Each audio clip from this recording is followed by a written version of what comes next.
mamatay si Marcos! The Philippines is normal with earthquake. The Philippines is not new with typhoon. But of this government who keeps on corrupting the budget that should be given for every Filipino people. We are drowning wide and they are lifting themselves. Do you remember the Article 11, Section 1 of 1987, Philippines Constitution? Public office is a public trust, but we still the trust of government. The answer being no. So do not fear to speak your voice. Huwag tayong matakot na pakialaman ang kanilang ninanakaw sa mamamayang Pilipino. Kaya Luzon, Visayas, Mindanao, tayo na magwelga dahil tayong mga Pilipino pinagsisilbihan, hindi ninanakawan. Marcos! Bakit hindi ka pakunin ni Lord? Ma-overdose ka na sana. Sa sobrang bangag mo, pati katol, tinira mo. Dapat binigay mo na lang sa labong.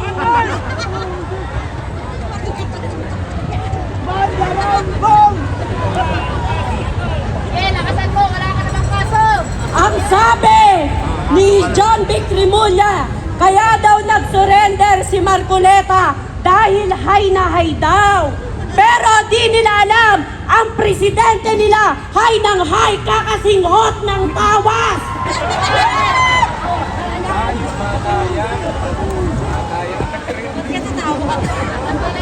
Alam naman natin, napagod na tayong lahat. Ha? Pero wag tayong mapagod. Laban lang hanggat may mga buhaya na hindi nabibitak. Ako pala muna makakapagsabi nito sa entablado. Huwag tayong mapagod. Ha?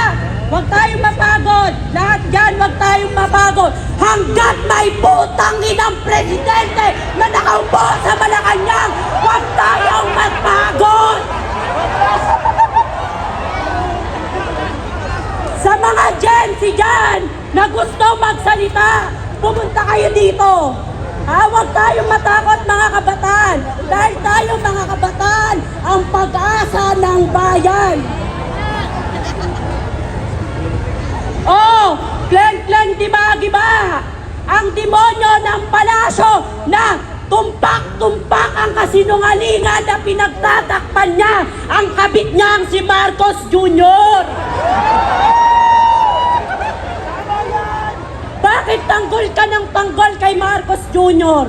Siguro inagawan mo si Lisa Araneta. Huwag kayo mag-adik huwag kayo mag-adik dahil tutulo rin yung sipon nyo.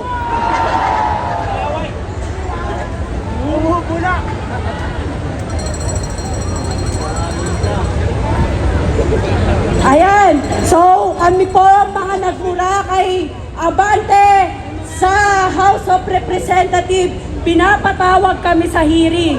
Ang masasabi ko sa'yo, harapin ka namin mga nagmura sa'yo, pero bugbugan tayo.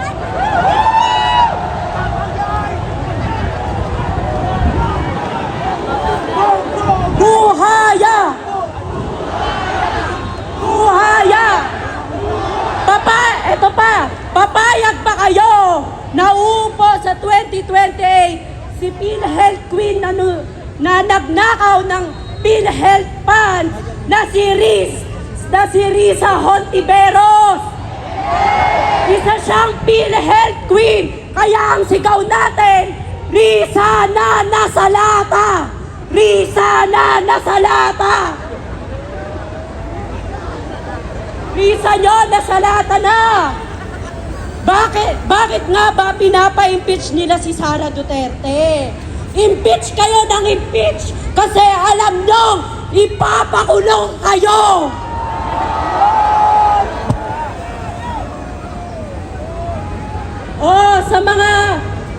sa mga naninira sa akin sa social media dyan, sa FB page ko, yung mga corn beef dyan, manahimik na kayo!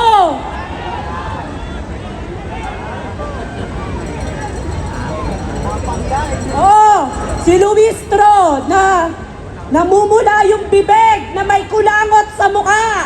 Napakapangit mo. Matanda ka na, wala ka pang pinagkatandaan.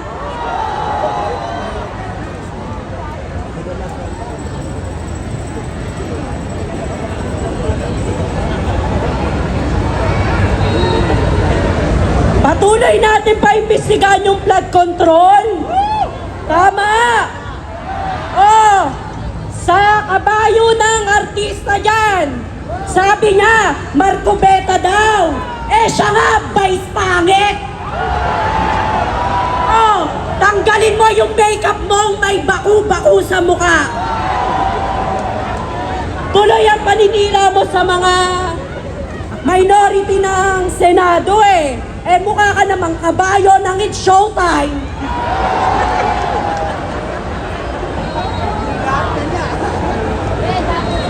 Marco Beta ka ng Barco Beta. Eh ikaw vice ganda eh, ang pangit mo. Maraming salamat, Marcos Bangag! Marcos Bangag! Marcos Bangag! Sa gusto magsalita ng mga Gen Z dyan, punta lang kayo dito sa harapan. Maraming salamat. Thank you! 16 anyos. Bata yan, mga kababayan ha. Ngayon, kailangan ko umakyat. Meron po tayong surprise guest. Surprise guest na totoong matapang, may paninindigan, at walang kulay ng politika, at higit sa lahat, hindi niya binibend ang law. Isa po siyang abogada at dating commissioner ng COMELEC.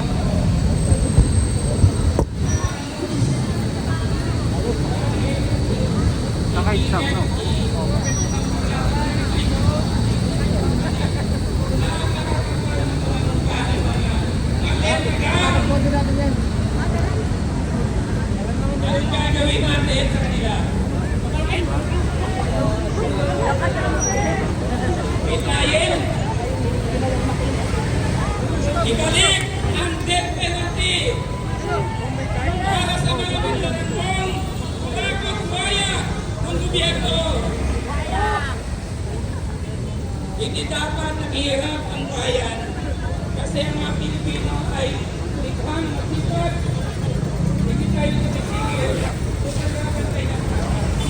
Pero itong mga senadyon to, mga karayan to, hindi lumalaga ng patas. Kasi pagkain, dito na mas malo dito.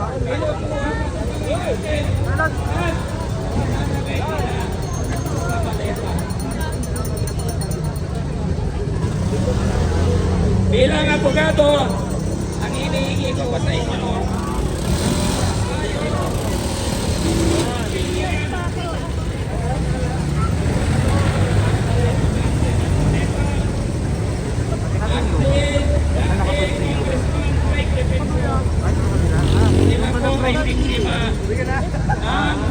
Baliktad tayo lang. Endalo, inventong kaso. Boying Remulla, kumpanyero, bakit na naman ginanon ang kumpanyero namin?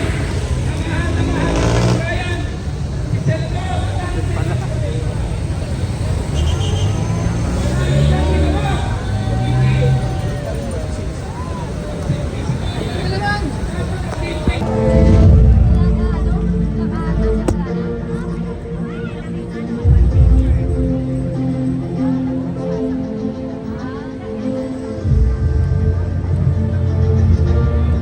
Yan! Maraming salamat, Bishop Angel Ortega. Ngayon naman, mga kababayan, meron po tayong isang bata na sinabi niya, gusto ko pong magsalita. Ngayon lang, lumapit siya, gusto ko pong magsalita, sabi niya, Ma'am Cathy. Tapos sabi ko, sure ka ba? Sabi niya, ilang taong ka na? 16 anyos. Bata to, gustong manindigan. Ngayon, pakinggan natin si Halika Iha. Ay